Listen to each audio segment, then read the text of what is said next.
Pada video kali ini saya akan membahas apa yang harus dipersiapkan dalam kurung teknis bagi siswa untuk menghadapi AKM. Jadi persiapan ini bisa diaplikasikan untuk jenjang SD, SMP maupun SMA ya teman-teman.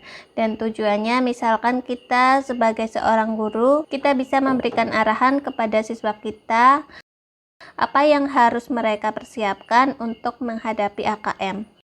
Atau kalau misalnya kita sebagai seorang siswa, kita jadi mengetahui apa yang harus kita persiapkan agar bisa lebih siap menghadapi AKM. Untuk mengetahui apa saja yang harus dipersiapkan, tonton terus video ini sampai selesai. Assalamualaikum warahmatullahi wabarakatuh. Jumpa lagi di channel Bu Guru Titik. Kali ini kita akan membahas seputar AKM. Bagi teman-teman yang baru mengunjungi channel saya ini adalah channel tips, trik, dan tutorial seputar dunia pendidikan, seputar teknologi, seputar video pembelajaran, keguruan, kepegawaian, dan lain sebagainya. Dan bagi teman-teman yang ingin mengetahui video saya mengenai AKM, teman-teman bisa cari di playlist saya, lalu cari playlist saya yang bernama ini, seputar AKM. Kita lanjutkan ke pembahasan. Mari kita langsung saja ke pembahasan, yaitu persiapan teknis apa bagi siswa yang harus disiapkan untuk menghadapi AKM. Apa saja yang perlu disiapkan oleh siswa? Di sini saya menyebutkan ada 5 hal yang perlu disiapkan oleh siswa untuk menghadapi AKM, baik untuk siswa SD, SMP, maupun SMA. Yang pertama adalah berkenalan dengan media TIK. Dan yang kedua adalah mengetahui komponen instrumen AKM. Yang ketiga adalah mengetahui jumlah soal dan alokasi waktu pengerjaan AKM. Yang keempat adalah mengetahui bentuk soal AKM. Dan yang kelima adalah melakukan simulasi AKM. Selanjutnya akan saya jelaskan satu persatu dari kelima hal ini ya teman-teman. Kita lanjut ke nomor 1. Nomor 1 adalah berkenalan dengan media TIK AKM. Media yang digunakan untuk proses AKM bisa PC Tower atau PC AIO atau laptop atau Chromebook ya teman-teman.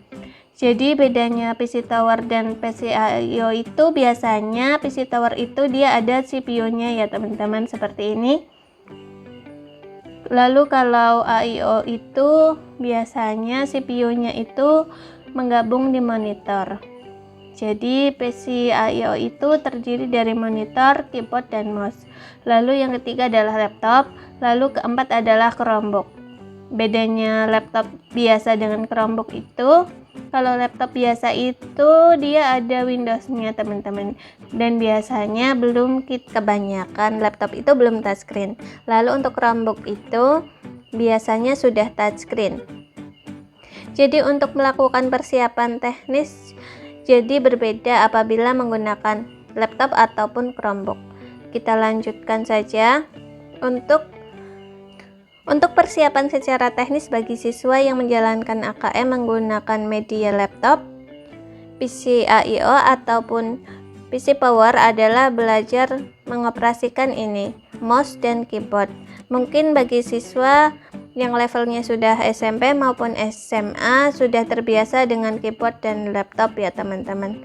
Tapi saya kira banyak siswa SD yang masih bingung untuk pengoperasian keyboard maupun mouse, apalagi mungkin bagi siswa-siswa yang terletak di lokasi 3T ya teman-teman. Dan seperti siswa saya yang statusnya kelas 5 SD, dari mereka pun sebelumnya masih banyak yang belum bisa cara mengoperasikan keyboard dan mouse. Jadi kemarin saya sempat melakukan pelatihan bagaimana mengoperasikan keyboard dan mouse ya teman-teman. Selain bagaimana cara mengoperasikan keyboard dan mouse, siswa juga perlu diperkenalkan untuk letak-letak tombol di keyboard. Jadi misalnya huruf A itu letaknya di mana, B di mana, C di mana, dan lain sebagainya. Dan juga cara untuk membuat spasi misalnya, karena untuk soal AKM itu ada tipe soal yang bentuknya isian ya teman-teman. Jadi harus menggunakan tombol spasi. Lalu juga memperkenalkan tombol delete juga ya teman-teman, bagi siswa kita yang misalnya salah mengetik atau yang lainnya. Selain itu, saya kira bagi yang menggunakan PC perlu diperkenalkan cara mengaktifkan tombol-tombol angka, karena untuk PC itu biasanya tombol angkanya terpisah ya teman-teman, dan ada tombol sendiri untuk mengaktifkan tombol angka ini agar berfungsi. Dan juga mungkin perlu kita perkenalkan dengan cara membuat karakter-karakter tertentu, misalnya cara kita membuat karakter persen atau plus atau yang lainnya, karena biasanya kalau karakter-karakter tertentu itu kita harus menekan tombol shift dulu, baru karakter itu bisa kita munculkan. Lalu untuk siswa yang menggunakan media Chromebook, kita juga perlu menjelaskan bagaimana cara mengoperasikan Chromebook itu.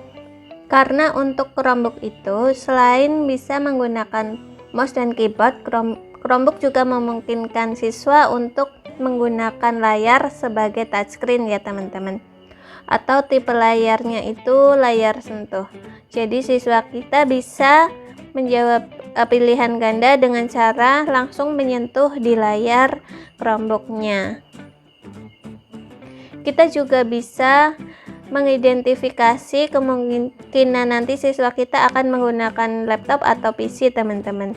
Karena untuk jenis keyboard laptop dan PC setahu saya itu berbeda. Karena PC secara umum itu dibagi menjadi 3 kotak ya teman-teman. Jadi seperti ini kotak tersendiri, ini tersendiri, dan ini kotak tersendiri. Kalau laptop itu biasanya gabung menjadi satu ya teman-teman. Jadi letak tombolnya untuk keyboard PC atau komputer dan laptop juga berbeda. Jadi ketika kita memberi pengarahan kepada siswa kita bisa tepat apa yang harus kita latih kepada siswa kita. Lalu kita lanjutkan. Yang kedua adalah siswa kita juga harus mengetahui komponen dan instrumen apa saja dalam AKM. Untuk AKM literasi dan numerasi ada 3 komponen ya teman-teman, atau 3 aspek, yaitu konten, proses kognitif, serta konteks. Untuk konten ini dalam literasi membaca itu berisi teks, informasi, dan sastra. Sedangkan untuk numerasi itu kontennya berisi aljabar, bilangan, geometri, pengukuran, data, dan ketidakpastian. Sedangkan komponen kedua yaitu proses kognitif. Proses kognitif dalam literasi membaca itu menemukan interpretasi dan integrasi, evaluasi, dan refleksi informasi. Sedangkan untuk numerasi adalah pemahaman, penerapan, dan penalaran. Sedangkan untuk poin ketiga yaitu konteks. Konteksnya sama untuk literasi membaca dan numerasi ya teman-teman. Berisi personal, sosial, budaya, dan saintifik. Begitupun untuk numerasi, berisi personal, sosial, budaya, dan saintifik. Dan selain komponen, siswa-siswa juga perlu untuk mengetahui alokasi waktu dan jumlah soal yang akan mereka kerjakan nanti ketika AKM ya teman-teman. Untuk alokasi waktu dan jumlah soalnya itu berbeda antara murid SD kelas 5 dan murid SMP maupun SMA ya teman-teman. Jadi untuk murid SD atau kelas 5, untuk AKM itu berisi 30 soal. 30 soal itu untuk masing-masing literasi dan numerasi. Jadi literasi itu 30 soal dan numerasi itu 30 soal. Sedangkan untuk kelas 8 dan 11 atau SMP dan SMA itu terdiri dari 36 soal. Dan 36 soal ini maksudnya adalah 36 untuk literasi dan 36 untuk numerasi. Dan untuk alokasi waktunya itu antara SD dan SMP dan SMA itu berbeda ya teman-teman. Jadi untuk SD itu tes literasinya selama 75 menit, sedangkan untuk SMP maupun SMA tes literasinya selama 90 menit. Lalu untuk hari kedua, tes numerasinya itu untuk SD 75 menit, sedangkan untuk SMP dan SMA itu hari kedua tes numerasinya selama 90 menit. Lalu untuk survei karakternya, SMP dan SMA itu 30 menit ya teman-teman. Dan hari kedua survei lingkungan belajar juga 30 menit. Sedangkan untuk SD itu survei karakter di hari pertama itu 20 menit dan hari kedua itu survei lingkungan belajar selama 20 menit. Dan setelah mengetahui komponen atau instrumen AKM dan jumlah soal dan alokasi waktu, kita juga harus bisa menentukan kira-kira setiap soal itu bisa dikerjakan maksimal berapa menit ya teman-teman. Jadi kalau misalnya ini untuk level SD atau kelas 5 itu ada 30 soal dan alokasi waktunya 75 menit. Jadi misalnya di rata-rata satu soal itu harus dikerjakan misalnya 2,5 menit agar bisa menyelesaikan semua soal AKM. Untuk level SMP maupun SMA, soalnya itu ada 36 soal dan waktunya adalah 90 menit. Jadi rata-rata juga sama dengan yang jenjang SD, yaitu satu soal bisa dikerjakan selama 2,5 menit. Nah, selanjutnya siswa juga harus mengetahui ini bentuk soal AKM. Tujuannya agar siswa kita bisa mempunyai persiapan nanti bentuk soal yang akan mereka hadapi itu seperti apa. Jadi untuk AKM itu ada 5 bentuk soal ya teman-teman. Satu itu pilihan ganda, yaitu murid hanya dapat memilih satu jawaban benar. Lalu kedua adalah pilihan ganda kompleks, yaitu murid dapat memilih lebih dari satu jawaban benar dalam satu soal. Yang ketiga adalah menjodohkan, yaitu murid menjawab dengan cara menarik garis dari satu titik ke titik lainnya yang merupakan pasangan pertanyaan dengan jawabannya. Lalu yang keempat adalah isian singkat, yaitu murid dapat menjawab berupa bilangan, kata untuk menyebutkan nama benda, tempat, atau jawaban pasti lainnya. Lalu yang kelima adalah uraian, yaitu murid menjawab soal berupa kalimat-kalimat untuk menjelaskan jawabannya. Oh ya, di video sebelumnya saya juga sudah menjelaskan dan memberikan contoh-contoh bentuk-bentuk soal seperti ini, seperti apa saja nantinya. Dan kalau teman-teman ingin mempelajari, nanti link video akan saya sertakan dalam deskripsi video ini. Selanjutnya adalah link terakhir. Jadi siswa-siswa kita juga perlu untuk melakukan simulasi AKM, terutama simulasi AKM mandiri, yaitu simulasi yang bisa dikerjakan sendiri oleh siswa kita di rumah masing-masing. Nanti akan saya buatkan videonya bagaimana cara kita melakukan simulasi AKM dari website resmi Kemdikbud ya teman-teman. Tujuan simulasi ini adalah salah satunya agar siswa lebih mengenal bentuk-bentuk soal yang seperti ini tadi teman-teman.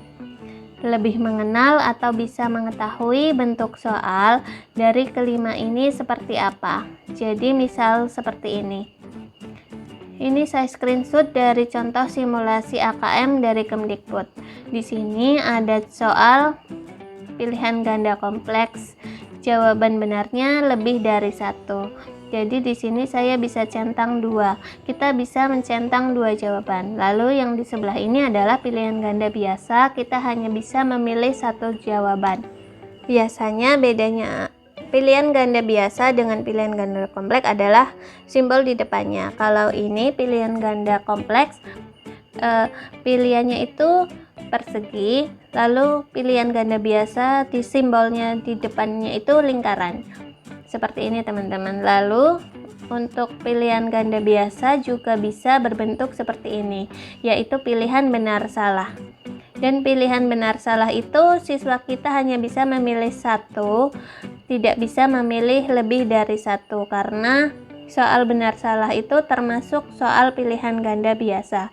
Lalu juga ada bentuk soal seperti ini, yaitu jawaban singkat.